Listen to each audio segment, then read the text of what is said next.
नमस्कार दोस्तों, स्वागत करते हैं आप सभी जी क्विज में। तो दोस्तों आज जो है कि बिहार डीएलएड एंट्रेंस एग्जाम्स के लिए प्रीवियस पेपर को देखने वाले हैं, जो कि 10/6/2023 को ये पेपर हुआ था प्रथम पाली में। उसी का क्वेश्चन पेपर हमसे सॉल्व करने वाले हैं। बिल्कुल ओरिजिनल क्वेश्चन पेपर है, रियल है, आप सभी इस पे भरोसा कर सकते हैं। जो भी 2024 में एंट्रेंस एग्जाम देने वाले हैं उसके लिए काफ़ी इंपॉर्टेंट रहने वाला आज का ये प्रीवियस पेपर।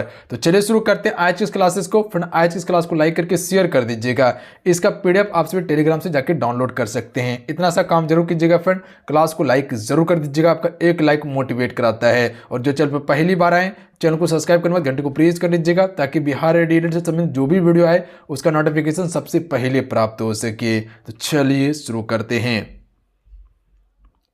आइए सबसे पहले हम सिर्फ विज्ञान सेक्शन से प्रश्न देखते हैं। विज्ञान सेक्शन से क्या क्वेश्चन पूछा गया है। देखिए क्वेश्चन जो पूछा गया था आप सभी से कि लाइम जल है, इसका रासायनिक सूत्र के बारे में पूछा गया है। तो इसका करेक्ट आंसर ऑप्शन में सी हो जाएंगे, CaOH2 इसका बिल्कुल करेक्ट आंसर हो जाएगा। लाइम जल को हम सभी क्या कहते हैं, चूने का पानी भी कहते हैं। इसका रासायनिक नाम क्या है, कैल्शियम हाइड्रोक्साइड इसका रासायनिक नाम होता है। तो इसका रासायनिक नाम को याद रखिएगा, कैल्शियम हाइड्रोक्साइड। हो सकता है इससे संबंधित आगे प्रश्न पूछा जा सकता है। अगला क्वेश्चन देख लीजिएगा। क्वेश्चन है कि कौन सा रंग जिसका खतरे के सिग्नल में उपयोग किया जाता है। तो देखिए खतरे के सिग्नल में हम सभी लाल रंग का उपयोग करते हैं, यानी कि ऑप्शन में भी बिल्कुल करेक्ट आंसर हो जाएगा। देखिए आप सभी लास्ट में अपना स्कोर भी जरूर बताइएगा, क्योंकि सारा चीज हम सभी सोल्यूशन करने वाले हैं बिल्कुल। और जो एक्स्ट्रा फैक्ट बन सकता है वो फैक्ट भी आपको कवर कराते चलेंगे, ताकि एक्स्ट्रा चीज आपका कवर होते चल जाए। तो याद रखिएगा सबसे अधिक जो है कि हमसे प्रयोग करते हैं खतरे में सिग्नल का, वो लाल रंग का करते हैं। लाल रंग का प्रयोग क्यों करते हैं, क्योंकि इसका तरंग दैर्घ्य जो होता है वो अधिक होता है और कम विक्षेपित होता है ये, इसी कारण से हम सभी लाल रंग का प्रयोग करते हैं। अगला क्वेश्चन देख लीजिएगा। क्वेश्चन है कि निम्नलिखित में से कौन मानव का उद्भव स्थान है। तो देखिए मानव का जो उद्भव हुआ है यानी कि उत्पत्ति हुआ है वो कहाँ से हुआ है, तो अफ्रीका से माना जाता है। ऑप्शन में सी राइट आंसर हो जाएगा। उसके बाद हर कोना में जो है कि मानव छिड़ाया था।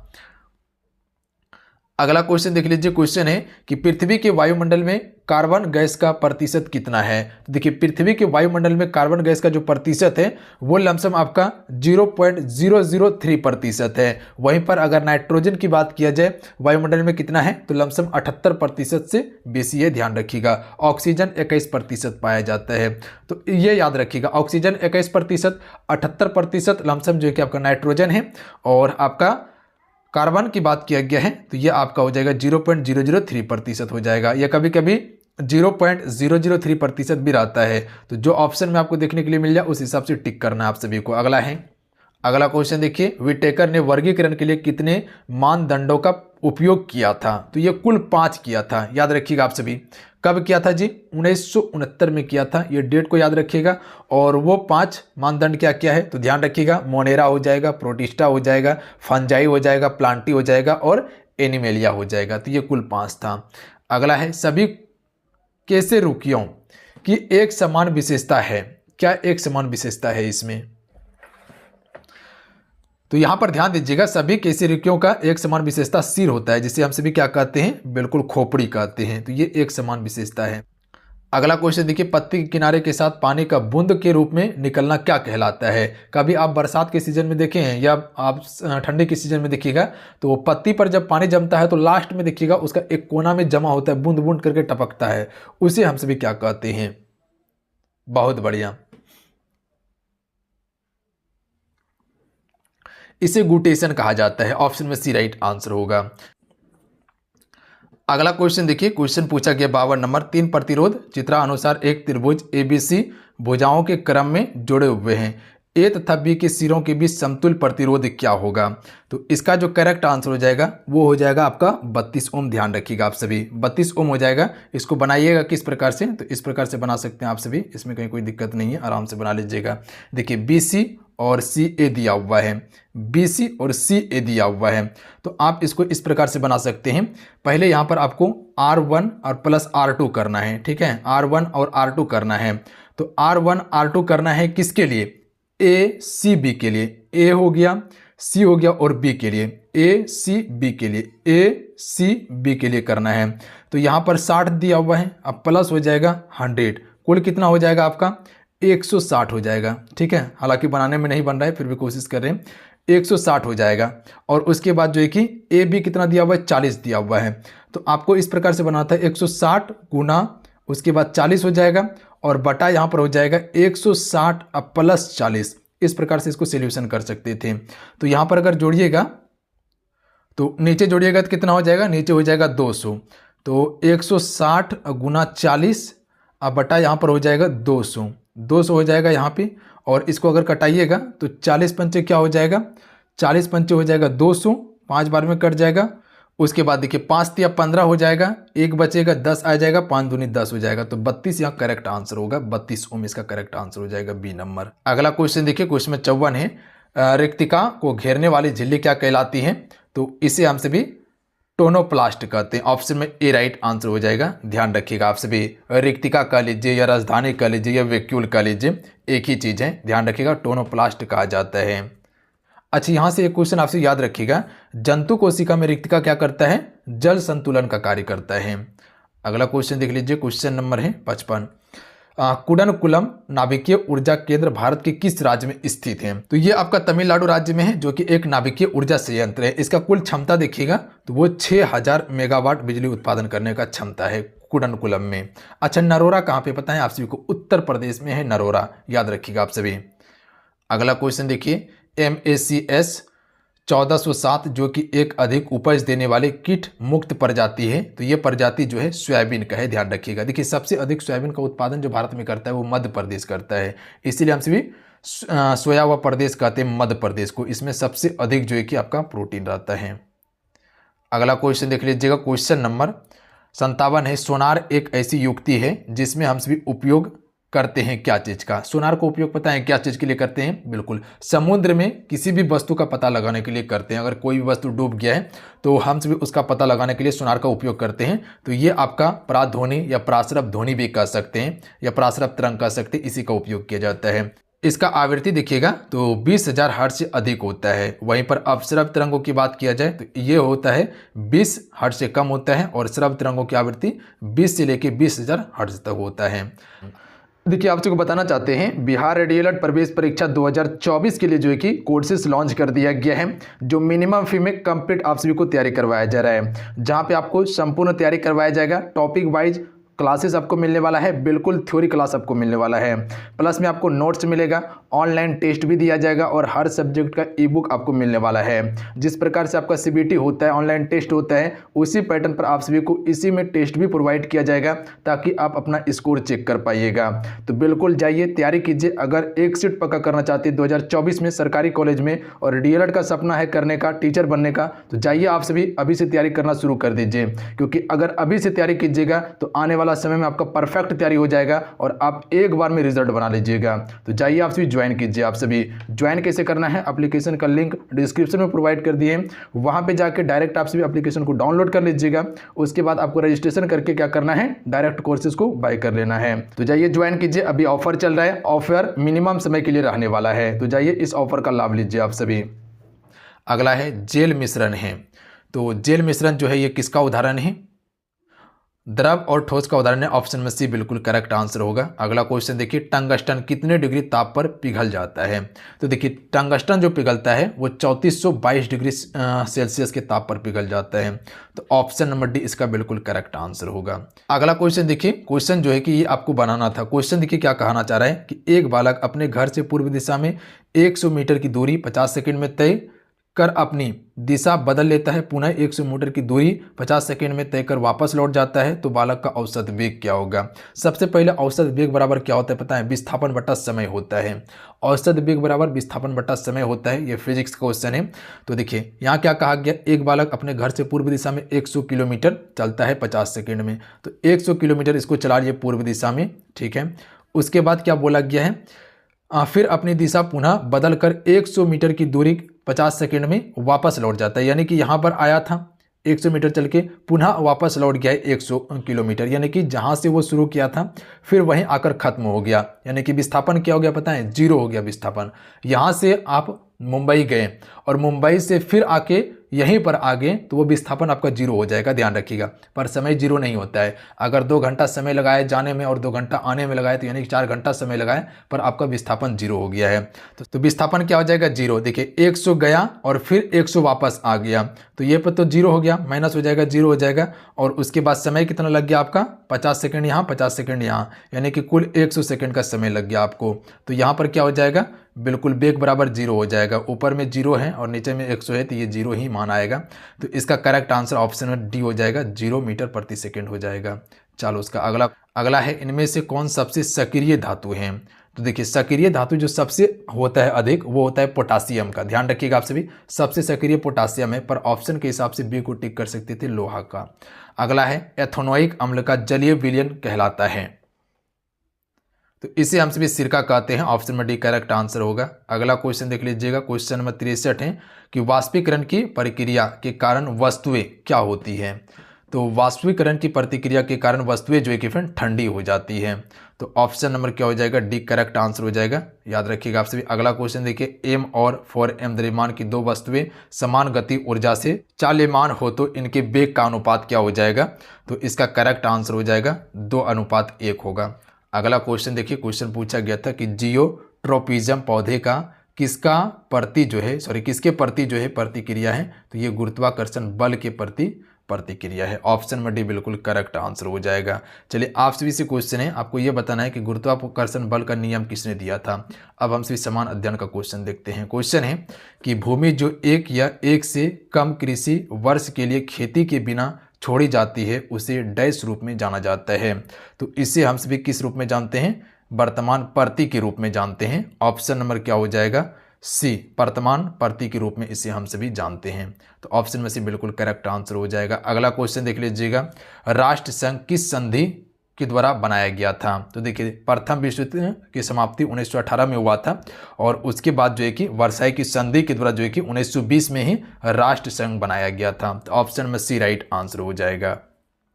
1918 में प्रथम विश्व युद्ध की समाप्ति हुआ, 1920 में वर्साई की संधि से राष्ट्र संघ को बनाया गया था। अगला क्वेश्चन देख लीजिएगा, अलूरी सीताराम राजू कौन थे। फ्रेंड जितने भी जुड़े हुए हैं आपसे क्लासेस को जरूर लाइक कर दीजिएगा, आपका एक लाइक हमें मोटिवेट कराते हैं। तो क्लास को लाइक करके आप सभी अपने दोस्तों में शेयर इसे जरूर कीजिएगा। देखिए तैयारी आप सभी को यहाँ कंप्लीट करवाया जाएगा ऑल सब्जेक्ट का, इसीलिए कहीं भटकना नहीं है, तैयारी कीजिए आप सभी, हर चीज़ आपको दिया जाएगा यहाँ पे, बिल्कुल टेंशन फ्री होके आप सभी तैयारी कीजिए। चैनल को सब्सक्राइब करके घंटे को प्रेस कर लीजिएगा। जो सिलेबस है, जो क्वेश्चन पूछने का पैटर्न है, उसी पैटर्न पर आप सभी को तैयारी करवाने वाले हैं ताकि आपका परफेक्ट तैयारी हो जाए। और आपसे टेलीग्राम ग्रुप को ज्वाइन करके व्हाट्सएप ग्रुप ज्वाइन कर लीजिएगा, लिंक डिस्क्रिप्शन में दिया हुआ है। अलूरी सीताराम राजू कौन थे।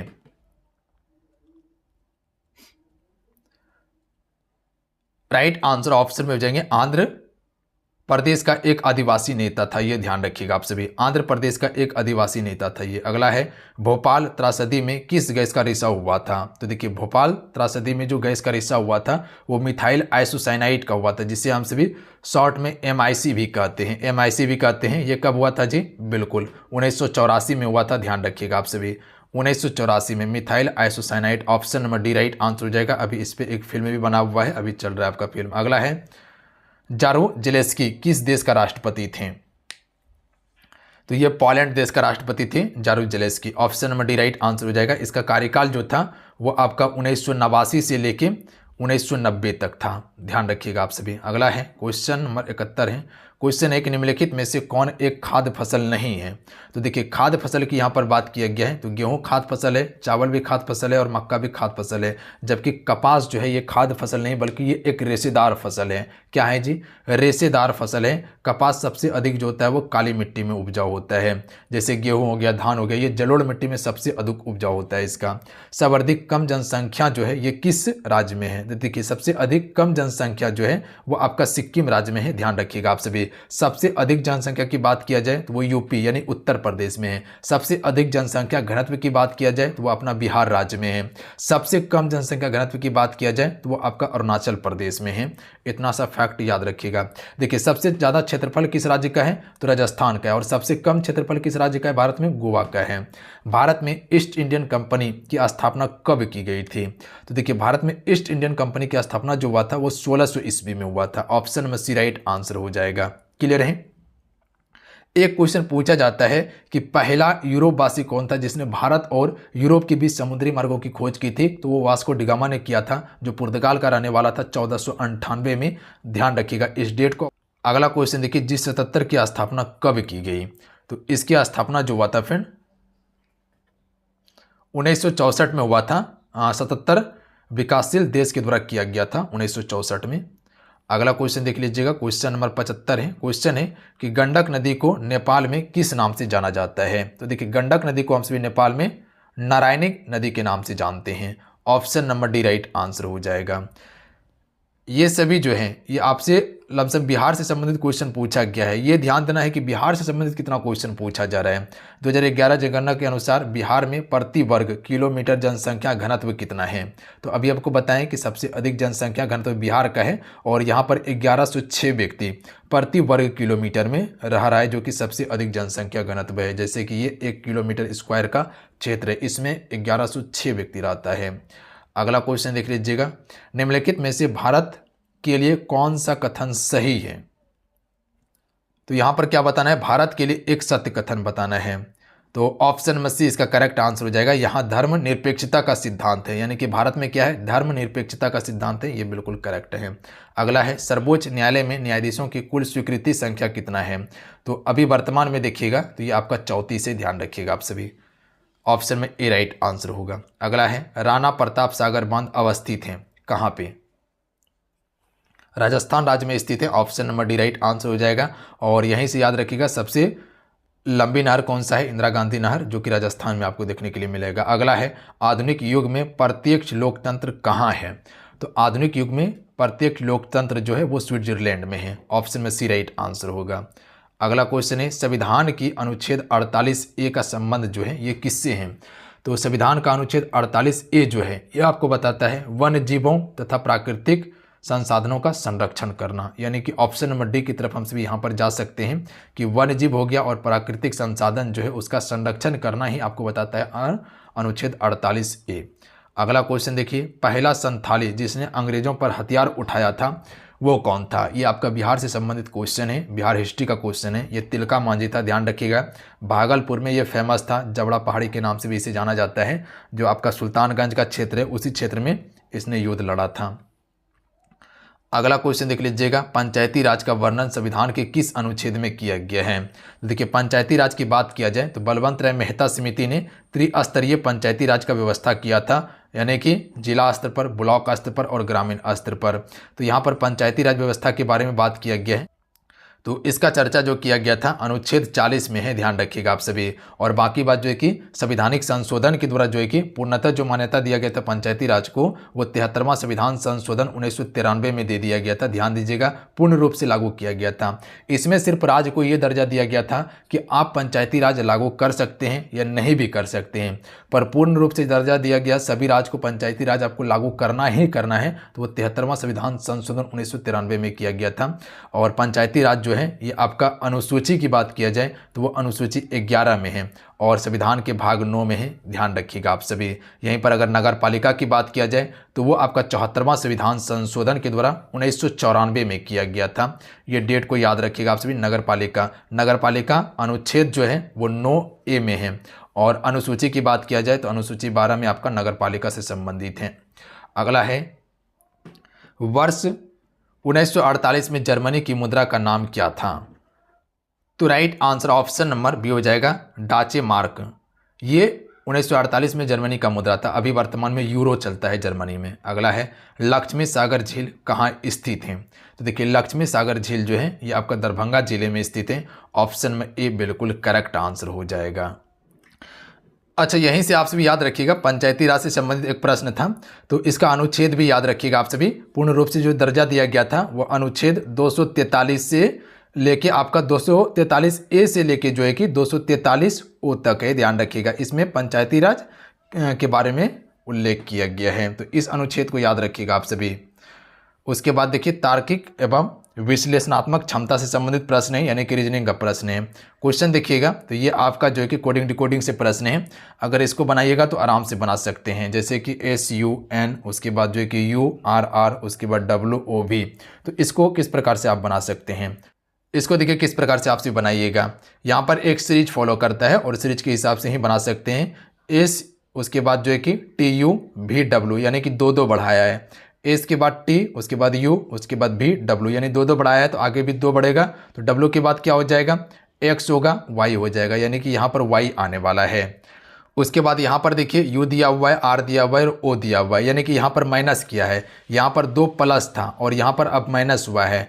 तो ओ से आर तक चलिए, कितना हो जाएगा, तो ओ से आर तक जाइएगा तो ये 3 माइनस है, ओ हो जाएगा। उसके बाद पी क्यू आर, यानी 3 माइनस है।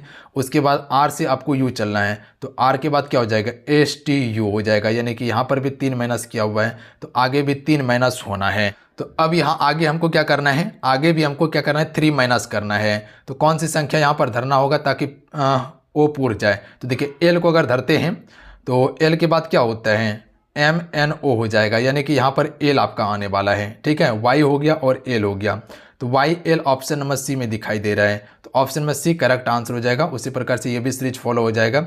एन के बाद आर है, आर के बाद बी है, उसी प्रकार से एन से आर जाइए तो कितना हो जाएगा, 4 प्लस होगा। उसके बाद आर से भी जाइए 4 प्लस होगा और आगे भी 4 प्लस कीजिएगा तो जेड आ जाएगा। तो ऑप्शन में सी करेक्ट आंसर होगा।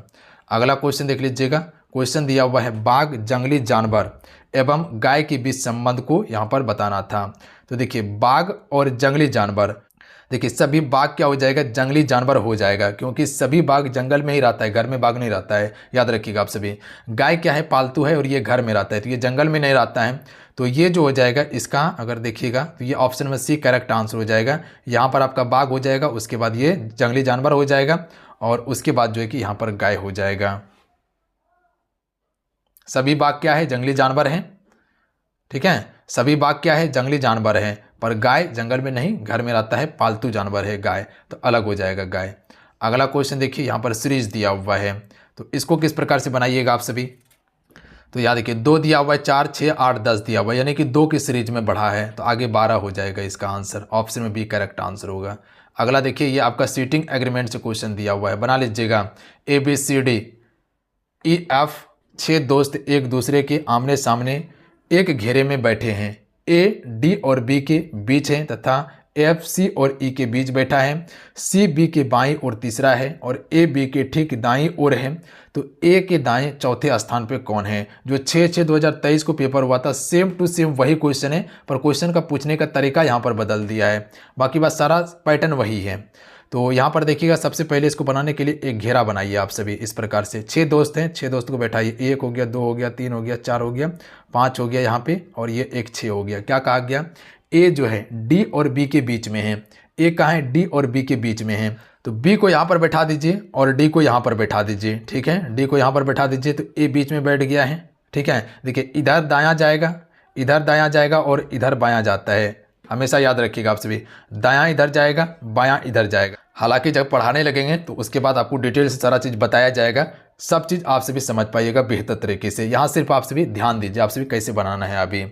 तो यहाँ पर हो गया कि डी और बी के बीच में ए बैठ गया है। उसके बाद क्या कहा गया है, ए जो है सी और ई के बीच में है, इसको छोड़ दीजिए। यहाँ पर आगे आके देखिए सी बी के बाईं और तीसरे स्थान पे। क्या कहा गया, सी जो है बी के बाईं और तीसरे स्थान पे। बायां किधर जाएगा, बायां इधर घूमेगा, बायां इस साइड घूमेगा। तो यहाँ है बी, उसके बाद तीसरे स्थान पे 1 हो जाएगा, 2 हो जाएगा, 3, यानी कि यहाँ पर जो है कि आपका सी बैठेगा, सी यहाँ पर बैठेगा। उसके बाद देखिए क्या कहा गया है आप सभी से कि ए जो है बी के ठीक दाएं ओर है। तो ए बी के ठीक दाएं ओर है, तो बी यहाँ पर बैठा हुआ है, तो ए इसके ठीक दाएं ओर बैठा हुआ है। देख लीजिए ठीक दाएं ओर बैठा हुआ है। अब हमसे क्या कहा गया था, यहाँ पर ध्यान दीजिए आप, एफ जो है सी और ई के बीच में है। तो एफ सी और ई के बीच में है, तो एफ को यहाँ बैठाएंगे और ई को यहाँ बैठाएंगे, ई को यहाँ बैठाएंगे इस लाइन पे। तो यहाँ देख लीजिए सी और ए के बीच में ए बैठ गया है। तो अब देखिए क्वेश्चन हमसे से क्या पूछा गया है कि ए के दाएं चौथा कौन सा स्थान है। तो ए कहाँ है, पहले ये देखिए ए यहाँ पे है, इसका दायां चौथा स्थान हमको खोजना है। तो दायां तो आपका ये जाएगा, ठीक है, तो 1 हो जाएगा, 2 हो जाएगा, 3 हो जाएगा, 4 हो जाएगा, यानी कि चौथे स्थान पे ई होगा आपका। तो ऑप्शन में सी इसका करेक्ट आंसर हो जाएगा। तो ऑप्शन में सी इसका करेक्ट आंसर हो जाएगा।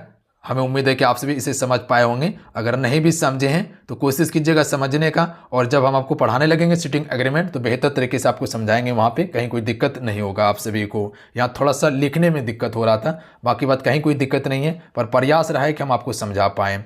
उसके बाद देखिए शब्द में दिया हुआ है FATHER में कौन सा अक्षर उसी स्थान पर है जिस पर वह वर्णमाला है। देखिए इसको किस प्रकार से बनाइएगा, यहाँ वर्णमाला अक्षर की बात किया गया तो वर्णमाला शुरू होता है A हो गया, B C D E F G इस प्रकार से होता है, और यहाँ पर दिया हुआ है ये अक्षर, तो इसको नीचे में रखिए FATHE, उसके बाद देखिए R हो गया। ठीक है, तो यहाँ से क्वेश्चन क्या कहा गया, अक्षर के उसी स्थान पे जिस पर वर्णमाला है। तो यहाँ पर देखिए ई और ई दोनों मेल खा रहा है, यहाँ पर उसी स्थान पे ई और ई 1 2 3 4 5 1 2 3 4 5 यानी कि पांचवा स्थान पे दोनों मेल खा रहा है।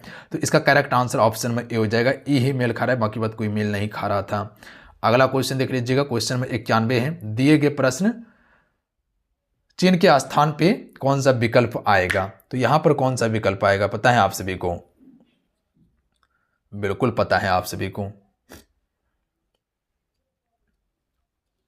देखिए कुछ नहीं किया गया है, सिर्फ यहां पर पलटाया गया है। डी यहां पे है, डी यहां पे है, आर यहां पे, आर यहां पे, ए यहां पे, ए यहां पे, डब्ल्यू यहां पर है, डब्ल्यू यहां पर है। तो उसी प्रकार से इसको पलटा दीजिए, पी को आगे कर दीजिए, ए को आगे कर दीजिए, आर को कर दीजिए और टी को पीछे कर दीजिए। तो पी हो जाएगा, उसके बाद जो है कि ए हो जाएगा, आर हो जाएगा, टी हो जाएगा। तो PART ऑप्शन नंबर ए में दिया हुआ है। अगला क्वेश्चन देखिए JP, ये आपका बिल्कुल ये आपका सीरीज का क्वेश्चन है, और इसको आप इस प्रकार से बना सकते हैं। देखिए 3 6 12 24 और 384 दिया हुआ है, तो ये सभी देखिएगा मल्टीपल है। तो यहाँ पर मल्टीप्लाई कीजिएगा तो 3 दूनी 6 हो जाएगा, 6 दूनी 12, 12 दूनी 24, 24 दूनी 48 हो जाएगा, 48 दूनी 96 होता है, 96 दूनी 192 होता है, 192 दूनी कितना होता है 384 होता है। तो कुल मल्टीप्लाई जो होगा वो आपका 8 बार हो जाएगा। तो इसको मल्टीप्लाई करके देखिएगा तो 8 बार में आपका निकल जाएगा। उसके बाद देखिए यहाँ पर लुप्त संख्या ज्ञात करना है, तो इसको किस प्रकार से बना सकते हैं पता है आप सभी को। 36 है, 12 है, 3 है, 45 भी है, 9 भी है, 5 भी है, 105 भी दिया हुआ है, 7 भी दिया हुआ है। तो यानी कि ये सीरीज जो फॉलो किया है इस साइड से सीरीज फॉलो किया है, क्योंकि बड़ा है ऊपर में। तो किस प्रकार से इसको बना सकते हैं, देखिए 12 ने 24 12 3 36, 12 से इसको भाग के देखिए 3 बार में ये भाग लग रहा है, 3 यहाँ पे दिया हुआ है। उसी प्रकार से 9 से 45 में भाग दीजिए, 9 5 45, 5 यहाँ पर दिया हुआ है। तो 7 को 105 में भाग दे के देखते कितना बार में लगेगा, तो 15 सत्ते कितना होता है 105 होता है, तो 15 बार में भाग लगेगा, जिसका करेक्ट आंसर 15 होगा, याद रखिएगा ऑप्शन में बी करेक्ट आंसर होगा। उसके बाद देखिए त्रिभुज को गिनती करने के लिए दिया हुआ है, तो इस प्रकार का सवाल बनाने के लिए आपको क्या करना है पता है, बिल्कुल सिंपल सा सवाल है। त्रिभुज जो दिया हुआ है यहाँ से यहाँ तक एक लाइन दिया हुआ है, और उसके बाद ये एक लाइन अलग से है, ये दोनों ध्यान रखिएगा। ये लाइन को पहले गिनती कीजिए, इसमें लिखिए 1 2 3 4 सभी को जोड़ दीजिए। यहाँ से 1 और 2 3 हो जाएगा, 3 6 हो जाएगा, 6 4 10, अब प्लस में 1 ये हो जाएगा और 1 ये हो जाएगा, तो 10 2 12 हो जाएगा कुल त्रिभुज की संख्या इसमें। तो 12 इसका बिल्कुल करेक्ट आंसर होगा। अगला क्वेश्चन देख लीजिएगा, ये थोड़ा सा बड़ा क्वेश्चन है। देखिए इस प्रकार सवाल आपसे किस प्रकार से बना सकते हैं, इसमें ध्यान से सिर्फ क्वेश्चन को पढ़ना था और समझना था, आराम से बन जाएगा। यहाँ देखिए क्या कहा गया, एक कार्य दिवस की दोपहर में आवक क्लर्क को एक आवेदन प्राप्त हुआ। मान लीजिए कि आज आपको एक आवेदन प्राप्त हुआ, ठीक है। आप क्या किए, अगले दिन वो आवेदन को किसी अधिकारी को भेज दिए, समझिएगा सिर्फ अगले दिन किसी अधिकारी को भेज दिए। वही कहा गया कि अगले दिन उसने उसे वरिष्ठ लिपिक के एक मेज पर भेज दिया। उसके बाद वो क्या था, उस दिन छुट्टी पर था, यानी कि कल जो भेजे वो क्या था, उस दिन छुट्टी पर था। फिर वरिष्ठ लिपिक जो है अगले शाम को आवेदन जो है कि डेस्क अधिकारी को भेजा, यानी कि कल वो छुट्टी पर था, परसों जो था वो किसी अगले अधिकारी को भेजा है। तो यानी कल एक छुट्टी था, फिर अगले दिन भेजा, एक छुट्टी पर था, 2 हो गया, प्लस में आज हमको एक आवेदन मिला था, ये मिला के कुल 3 दिन आपका हो गया। आज मिला, फिर कल और फिर कल, 3 दिन आपका हो गया। उसके बाद देखिए आगे क्या कहा गया, डेस्क अधिकारी ने अपने आवेदन का अध्ययन कर मामले का निस्तारण उसी दिन कर दिया, जिस दिन यानी कि तीसरा दिन जो उसको मिला तो उसी दिन कर दिया था, और उस दिन शुक्रवार था। तो अब आवक क्लर्क को आवेदन किस दिन प्राप्त हुआ था, यानी कि शुरुआती दिन में उसको कब प्राप्त हुआ था। यानी कि मान लेते आज हम क्या किए, हमको एक आवेदन प्राप्त हुआ, कल हम किसी अधिकारी को भेजे थे आवेदन पर, उस दिन वो छुट्टी में था, पर दूसरे दिन यानी कि कल के बाद परसों वो अधिकारी आया, वो अधिकारी क्या किया, उसी दिन काम खत्म कर दिया और उस दिन क्या था, शुक्रवार था। तो अब हमको पता करना है कि हमको किस दिन आवेदन मिला था। तो मान लीजिए शुक्रवार को उसको आवेदन मिला था, ठीक है। उसके अगले दिन क्या हो जाएगा, बृहस्पतिवार हो जाएगा। उसके अगले दिन जिस दिन वो छुट्टी पे था तो उस दिन क्या हो जाएगा, उस दिन आपका बुधवार हो जाएगा। तो वो हमको किस दिन मिलेगा, वो मंगलवार को मिलेगा। तो यानी कि यहाँ पर 3 दिन आपको माइनस करना था, 1 2 3 दिन। तो शुक्र से 3 दिन माइनस कर लीजिए तो कितना हो जाएगा आपका, मंगलवार हो जाएगा। तो मंगल हो जाएगा, बुध बृहस्पति शुक्र 3 दिन हो जाएगा। तो इस प्रकार से इसको सवाल बना सकते थे, कहीं कोई दिक्कत नहीं होता है इसमें। थोड़ा सा इसमें बनाने में दिक्कत हो रहा है। अगला क्वेश्चन देख लीजिए, हिंदी से क्वेश्चन है। क्वेश्चन को ध्यान से समझिएगा आप सभी। क्वेश्चन है कि दिए गए वाक्यांश के लिए एक शब्द दीजिए, त्रिबुद्धि वाला को क्या कहते हैं। कुशाग्र बुद्धि भी कह सकते हैं ना, बिल्कुल। Option number D right answer हो जाएगा। अगला है शाश्वत का विलोम क्या होता है। तो देखिए शाश्वत का जो विलोम होता है वह अस्थायी होता है। Option number D right answer होगा। अगला है रिक्त स्थान को भरने के लिए उपयुक्त शब्द का चयन कीजिए। तो देखिए रिक्त स्थान को भरना है, मैं पौधे डैश रहा हूं। तो मैं पौधे क्या कर रहा हूं, लगा रहा हूं। सिंपल क्वेश्चन है, आराम से आंसर कर सकते थे। अगला है दिए गए शब्द में पर्यायवाची का चयन करना है। आभूषण का पर्यायवाची क्या होगा। तो देखिए ऑप्शन के हिसाब से अलंकार इसका बिल्कुल करेक्ट आंसर होगा, आभूषण का पर्यायवाची। अगला है निम्नलिखित में से उस विकल्प का चयन करें जो बाल बाल बचना मुहावरे का अर्थ क्या होता है। तो बाल बाल बचना मुहावरे का अर्थ क्या है। देखिए बाल बाल बचना मुहावरे का अर्थ होता है संकट से कठिनाई से बचना, संकट से कठिनाई से बचना। ऑप्शन में बी करेक्ट आंसर होगा। अगला क्वेश्चन देख लीजिए, क्वेश्चन नंबर 101 है कि निम्नलिखित वाक्यों में से कौन सा वाक्य शुद्ध है। तो यहाँ पर शुद्ध वाक्य को छांटना था। देखिए इसका शुद्ध वाक्य जो है ऑप्शन में ए है कि मृत्यु के पहले मेरी माँ ने मुझे बुलाया। ये बिल्कुल शुद्ध है, बाकी बात सभी क्या है, अशुद्ध वाक्य है। अगला क्वेश्चन देखिए, लोहे का चना चबावना मुहावरे का अर्थ क्या होता है। तो देखिए लोहे का चना चबावना मुहावरे का अर्थ जो होता है वो होता है संघर्ष करना होता है। अगला है निम्नलिखित में से कौन सा शब्द सही नहीं है। तो इसमें अशुद्धि कौन सा एक, यानी कि अशुद्धि बरतनी है। तो देखिए दवाइयाँ तो ठीक है, मयंक भी ठीक है, उज्ज्वल ठीक नहीं है। उज्ज्वल को हम से किस प्रकार से लिखते हैं पता है आप सभी, इस प्रकार से लिखते हैं उज्ज्वल, यानी कि दोनों में आधा जो लगा रहता है, उसके बाद व और ला लगा रहता है। ये आपका बिल्कुल करेक्ट आंसर है, बाकी बात ये आपका गलत है, उज्ज्वल। अगला क्वेश्चन देख लीजिएगा, निम्नलिखित में से कमल का पर्यायवाची बताना था। तो कमल का पर्यायवाची क्या होता है। अरविंद कमल का पर्यायवाची है। अगला है संधि विग्रह करना है। यहां पे संधि शब्द का संधि विग्रह करना है, एक करेक्ट आंसर हो जाएगा। सम जोड़ धी हो जाएगा, सम जोड़ धी हो जाएगा। अच्छा ये में मोह में जो हलंत लगा इसका मतलब समझ रहे हैं, इसका मतलब होता है आधा मोह, याद रखिएगा आप सभी। अगला क्वेश्चन देख लीजिएगा, निम्नलिखित में से किस शब्द में समास है।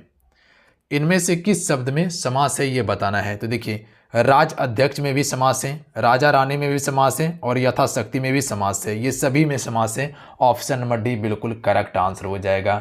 यहाँ समझिएगा राज अध्यक्ष में जो है ये आपका तत्पुरुष समास है, राजा रानी में आपका द्वंद्व समास है और यथाशक्ति में अव्ययी भाव समास है, ध्यान रखिएगा आप सभी। अगला है नदी शब्द का पुल्लिंग क्या होता है। तो देखिए नदी शब्द का जो पुल्लिंग होता है वो नद होता है। ऑप्शन में से करेक्ट आंसर रहेंगे। अगला क्वेश्चन देखिए, अहिर शब्द का स्त्रीलिंग रूप क्या है। तो देखिए अहिर शब्द का स्त्रीलिंग रूप, तो इसका करेक्ट आंसर ऑप्शन में भी हो जाएगा अहिरीन हो जाएगा, अहिरीन हो जाएगा। अगला है कर शब्द का कौन सा अर्थ नहीं है। तो देखिए कर शब्द का अर्थ नहीं है, इसमें ये बताना है। तो बर्फ ये कर शब्द का अर्थ नहीं है, जबकि पानी हो गया, हाथ हो गया और हस्त हो गया, ये कर शब्द का एक अर्थ है। अगला क्वेश्चन देख लीजिएगा, वो गंदगी से घृणा करता है। इसमें से जो है वो कौन सा कारक है, यानी ये से जो लगा हुआ है किस कारक का चिन्ह है। तो ये कारक से क्वेश्चन पूछा गया है, तो क्या कह सकते हैं आप सभी यहाँ पे। तो याद रखिएगा ये अपादान कारक का है। जहाँ पर जुदाई का भाव आए वहाँ पर अपादान कारक होता है। जैसे कि आम का पत्ता पेड़ पर से गिर गया, पेड़ पर से गिर गया, यानी कि जहाँ जुदाई का भाव हो वहाँ अपादान कारक होता है। अधिकरण में क्या होता है, में पर, जहाँ पर अधिकार हो। अगला क्वेश्चन देखिए, सुहन मकान के भीतर है में कौन सा कारक पर सर्ग है। तो कहाँ पे है, भीतर में है, यानी कि अधिकार करके बैठा हुआ, अधिकरण कारक होगा इसमें। ऑप्शन में ए बिल्कुल करेक्ट आंसर होगा। अगला क्वेश्चन देख लीजिएगा, मुझसे पत्र नहीं लिखा जाता, इनमें से कौन सा वाच्य है। तो इसका correct answer option number C हो जाएगा कर्मवाच्य है, कि मुझसे ये काम नहीं हो पा रहा है या मुझसे पत्र नहीं लिखा जा रहा है, ये कर्मवाच्य है। अगला क्वेश्चन देखिए, जो कि रस से संबंधित क्वेश्चन पूछा गया है। क्वेश्चन देखिए क्या कहा जा रहा है कि जो तुम्हारी अनुशासन पाओ, कुदंख इब ब्रह्मांड उठाओ, काचे घट जमी डारो फोरी, सकऊ मेरु मूसक जमी तोरी। इसमें कौन सा रस है? इसमें रौद्र रस है, ऑप्शन में एक करेक्ट आंसर होगा। अगला है, जिस छंद के प्रत्येक चरण में 16-16 मात्राएं और अंत में गुरु होता है उसे क्या कहते हैं? तो इसे हम सभी चौपाई छंद कहते हैं, जिसमें 16-16 मात्रा हो। अगला है, 13 और 11 मात्राओं पर यति एवं 4 चरण युक्त छंद जो है उसे हम सभी क्या कहते हैं? तो इसे कहा जाता है दोहा छंद कहा जाता है। अगला क्वेश्चन देखिए, यह अलंकार से क्वेश्चन पूछा गया है। हालांकि अलंकार का क्वेश्चन जो है कि बड़ी क्वेश्चन पूछा गया है। सिर्फ यहाँ ध्यान दीजिए क्वेश्चन क्या क्या पूछा गया है और पैटर्न क्या है, किस टॉपिक से कितना क्वेश्चन पूछा गया है। जब अलंकार हो गया, रस हो गया, ये सभी जब पढ़ाएंगे तो आपको डिटेल से सारा चीज़ बताएंगे कि कैसे आपको अलंकार को पहचानना है। इसमें जो है प्रतीप अलंकार है। अगला क्वेश्चन देखिए, क्वेश्चन नंबर 117 है। क्वेश्चन है कि पीट पीत मानहु तड़ित रुचि सूचि नौमी जनक सतावर। इसमें कौन सा अलंकार है? अलंकार से क्वेश्चन बहुत पूछा गया, उपमा अलंकार है इसमें। अगला क्वेश्चन देखिए, यह आपका छंद से संबंधित क्वेश्चन पूछा गया है। क्वेश्चन है कि मुनि पद कमल बंदी दऊ भ्राता, चले लोक लोचन सुखदाता, बालक वृनंद देखी अति शोभा, चले संग लोचन मनु लोभा। इसमें किस प्रकार का छंद है? तो याद रखिएगा आप सभी, इसमें जो छंद है आपका चौपाई छंद है, जिसमें 16-16 चरण होता है। अगला क्वेश्चन देख लीजिएगा, जो जग हित पर प्राण निछावर हे कर पाता, जिसका तन है किसी लोक हित में लग जाता। उपयुक्त में से कौन सा छंद है? इसमें किस प्रकार का छंद है? तो इसमें रोला छंद है। अगला है गद्यांश, इसमें देख के पढ़ना था, तो यहाँ डायरेक्ट चलाइए, उसके बाद यहाँ पर हाईलाइट कर दिए। क्वेश्चन दिया हुआ था कि गद्यांश में वर्णित प्रसिद्ध नदियाँ निम्न में से कौन सी है? तो यानी कि नदी के बारे में बात किया गया। तो यहाँ पर देखिएगा नदी के बारे में जो बताया गया है, गंगा, यमुना, नर्मदा, ताप्ती, कृष्णा, गोदावरी, ब्रह्मपुत्र आदि, ये सभी भारत की मैदानी भागों की नदी है। तो ये सभी हो जाएगा नदी का भाग हो जाएगा। गंगा, यमुना, गोदावरी ये सभी नदी का ही भाग है और नदी के लिए ही उपयुक्त हुआ है। तो यहाँ ये नदी के लिए ही प्रयोग हुआ है। तो ये कुल आप सभी का प्रश्न था, जिसमें कि हम सभी साइंस का, समान अध्ययन का, उसके बाद रीजनिंग का और हिंदी का क्वेश्चन कवर करवा दिया आप सभी को। और चलिए आप सभी को इंग्लिश और मैथ का दिखा देते हैं, और इसके लिए जो है कि अलग अलग से हम क्या करेंगे, क्लास आपको प्रोवाइड करवा देंगे। बाकी बात जो मेरा टॉपिक था, जो मेरा सब्जेक्ट था, वो आपको बिल्कुल डिटेल से पढ़ा दिए हैं। और बाकी बात आगे हम सभी बेहतर तरीके से तैयारी करेंगे, इसीलिए चैनल को सब्सक्राइब करके घंटे को प्रेस करके आप सभी रख लीजिएगा, क्योंकि क्लास आपका जल्द ही हम शुरू करने वाले हैं। और अभी से तैयारी करना शुरू कर दीजिएगा, तो फॉर्म आते आते आप सभी का सिलेबस बहुत हद तक कंप्लीट हो जाएगा।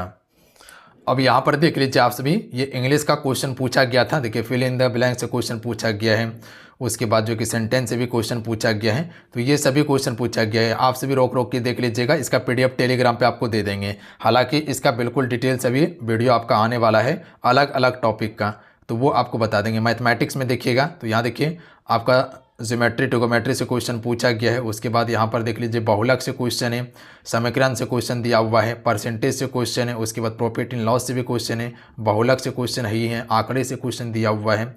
यानी कि आपको हो गया क्षेत्रमिति हो गया, ये क्वेश्चन आपको देखना होगा। चतुर्भुज से क्वेश्चन पूछा गया है, आभास संख्या से क्वेश्चन पूछा गया है। तो मैथमेटिक्स में जो है, मैथमेटिक्स में नॉर्मल से क्वेश्चन पूछा गया है, बना सकते थे, बहुलक से दिया हुआ है। बिल्कुल ये आपका मैथमेटिक्स का है, देख लीजिए आप सभी। इसको क्या कीजिएगा आप सभी, रोक के देख लीजिएगा आप सभी। PDF आपको टेलीग्राम पे दे देंगे, हम आंसर के साथ में PDF प्रोवाइड कर देंगे, तो टेलीग्राम ग्रुप को ज्वाइन कर लीजिए आप सभी। तो चलिए मिलते हैं। जय हिंद, वंदे मातरम। ध्यान रखिएगा, आप सभी पढ़ाई करते रहिएगा। हमें उम्मीद है कि आज का ये वीडियो अच्छा लगा, हेल्पफुल लगा, तो वीडियो को लाइक करके शेयर कर दीजिएगा और चैनल को सब्सक्राइब करने के बाद घंटे को जरूर प्रेस कर लीजिएगा। जय हिंद, वंदे मातरम।